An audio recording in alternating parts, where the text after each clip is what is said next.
Hello, I'm Jeremy, and today I'm going to be talking about a new board game by the name of the Queen of Hansa. This is put out by Hobby Japan. It's a Japanese release, but it does come with English, German, and French instructions in the box. The game is designed by Yutaka Hatakeyama, and it is a 2019 release. It's going to be an Essen release this year. It is a card drafting, set collection, majority scoring game for 2 to 4 players. The box says ages 8 and up. I think that maybe 8 years old, you might have a little trouble coming up with the strategies for this, but it's not that complicated in terms of rules. And the box says that it takes about 45 minutes. With 2 players, it's probably more like 30 minutes, but 45 minutes sounds about right for 3 or 4 players.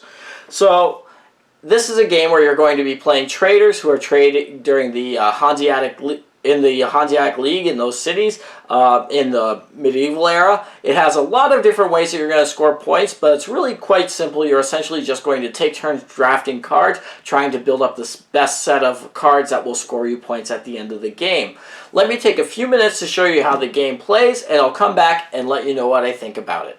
So the Queen of Hansa is a 2 to 4 player area majority and set collecting card drafting game that's set in the Hanseatic League, and players are going to be playing traders who are trying to exploit the trading and the market in that situation to get the most points. The game is played over 3 rounds. There's a round tracker here, and the player who has the most points at the end of those 3 rounds is going to win. So there are a lot of different ways that you're going to score in this game, and it's all tied to these cards.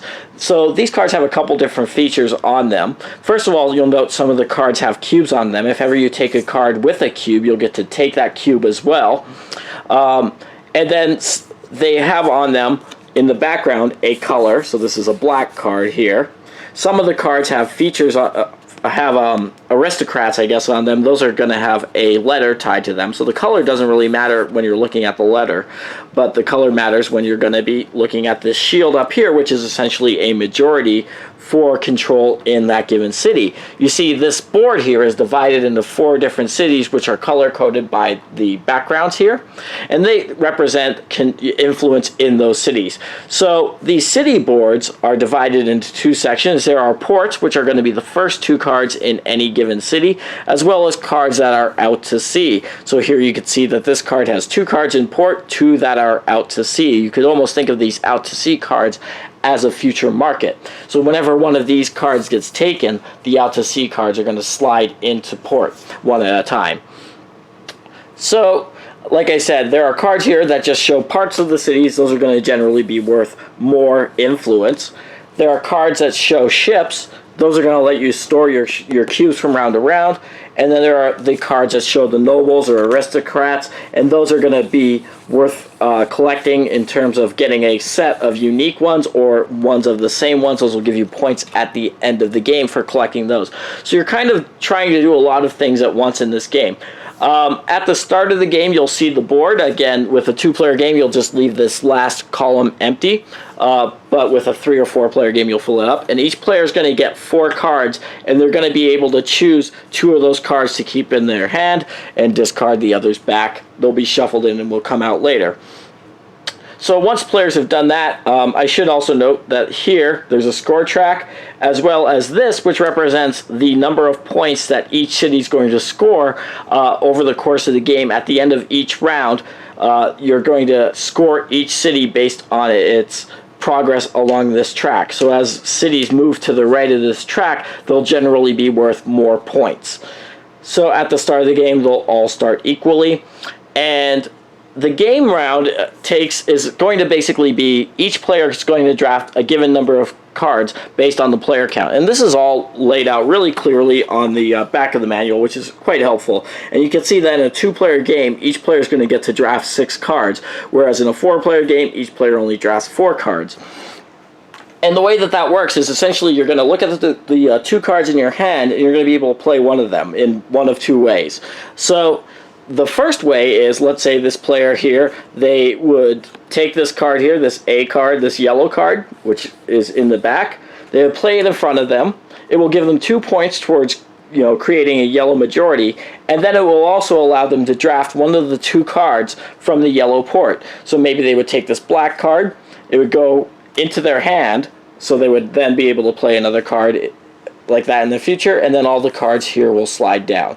So then maybe this player here, they have 2 cards. They can play one of these two to draft from either the black or the blue city. So maybe they would choose, there's a card here with a cube, maybe they want that. They would play this black card here. They would get this yellow card into their hand, and they would also get this yellow cube. So this yellow cube basically will count as one influence when you're determining majorities at the end of the round. But if you don't have a ship to store it in, then it's going to go away from round to round. So back to this player, they've gotten in a situation where they only have black cards in front of them, so they'll have to take one of these 2 cards. Maybe they want that one with a cube, so they play that card in front of them. It's a black card, so they get to take a card from the black city and add that to their hand. The cube, they don't need to assign that to a ship right away, but maybe they would do that just so they remember that they'll be able to store at the end of the round. Now the last card from the Black Sea will slide into this Black City. When that happens, something significant happens. So you can see it's over here on this part of the board. It shows that as soon as the sea spots for a given city are emptied, the valuation of that city is going to change. And essentially the first city that happens to each round is going to lose 1 spot on this track. So this black marker will move back 1 space on this track. When that happens to the 2nd, 3rd, and 4th city, they're going to move forward on the track 1, 2, or 3 spaces respectfully. So, for example, if this player played this yellow card, which would allow them to take either of these, maybe they would take this yellow card here.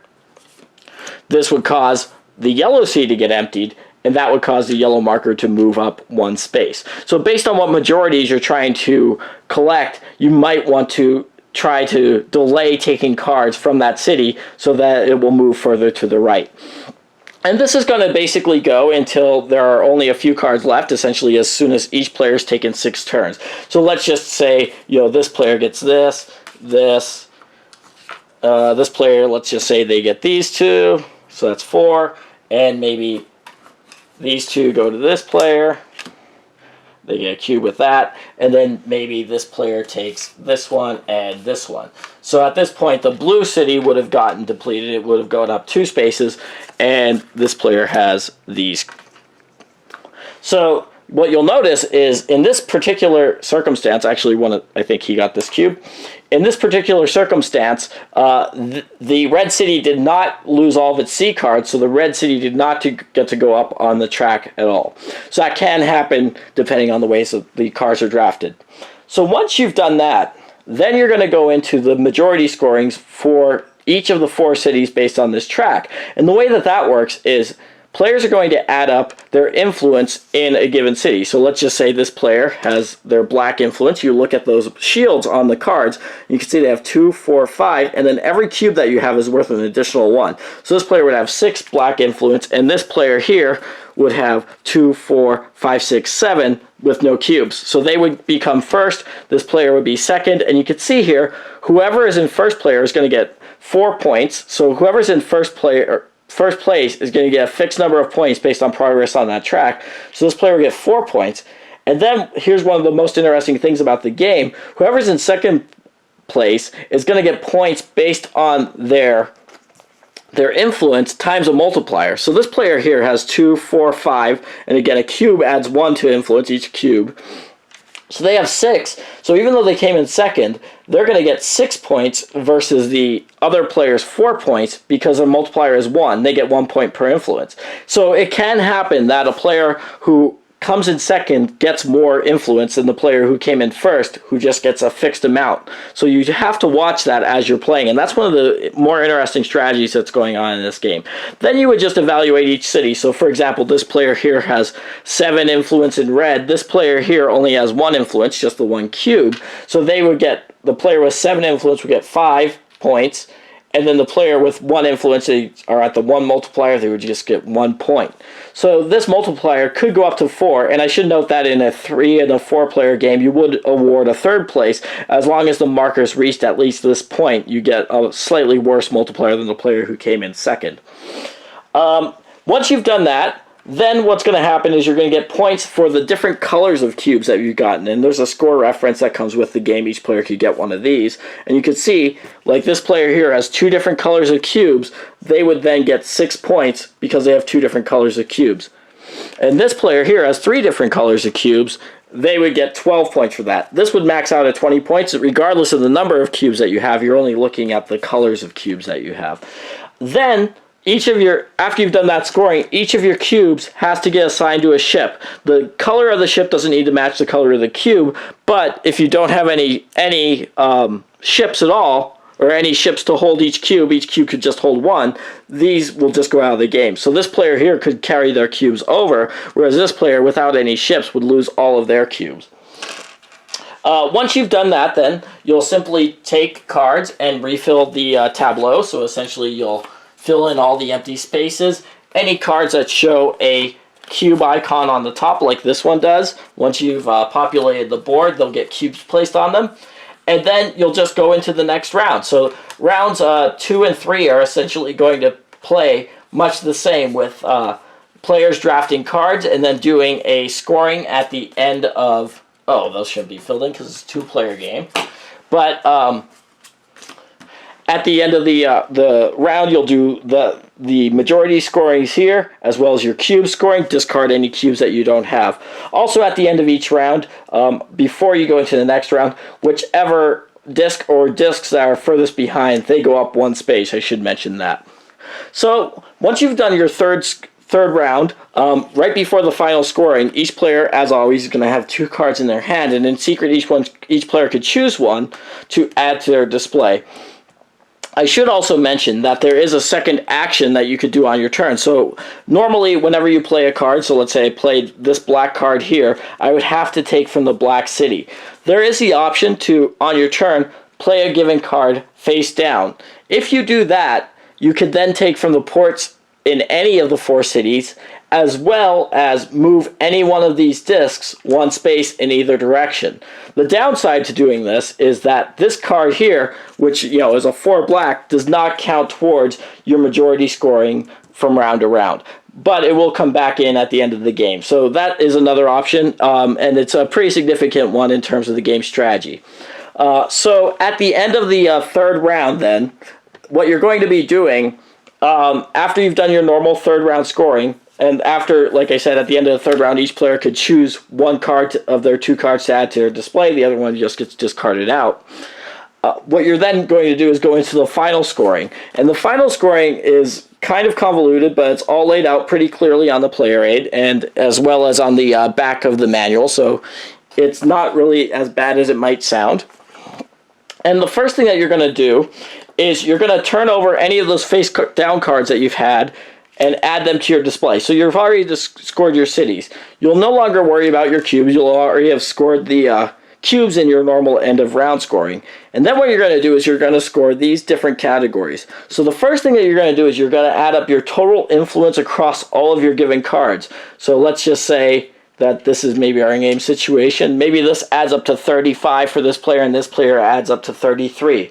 Whoever has the highest number of influence in front of them, they'll get the fixed value of the highest city. Whoever has the second highest will get the fixed value of the second highest city. So this player would get 36 points because they have the highest number here across all of their cities, just the shield numbers, not counting cubes. And this player with second place gets 25 points. So that's the first thing that you'll do. The second thing you'll do is you'll look at the total number of ships that players have. As long as you have at least 1, you could qualify for this scoring. First place gets 20, second place gets 10, third place gets 5.